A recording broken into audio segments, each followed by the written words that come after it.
Hello everyone, welcome back to Guide to Everything. In today's video, I'll show you on how you can connect Lovable to Cursor. Now to connect a project from lovable.dev to Cursor, you first need to sync your Lovable project to GitHub, then clone the GitHub repository into the Cursor. So unfortunately, there is no direct way in order for you to go ahead and connect both platforms.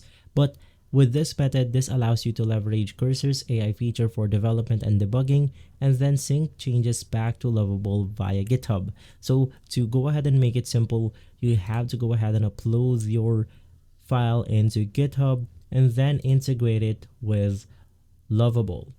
Now, all you have to do is to connect Lovable to GitHub, clone the GitHub repository into Cursor, work on the project in Cursor, and from there you then want to sync the changes back to GitHub.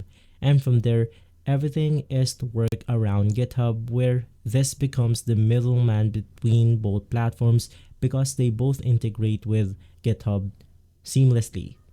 From there, you just want to refresh your Lovable and the changes that you have made in Cursor will be reflected on GitHub, and by that, it will also be reflected in your Lovable project through the GitHub sync. Now, this workflow allows you to utilize this trend of both platforms, Lovable for initial design and rapid prototyping, and Cursor for more complex development and debugging tasks, all while maintaining a single source of truth in GitHub.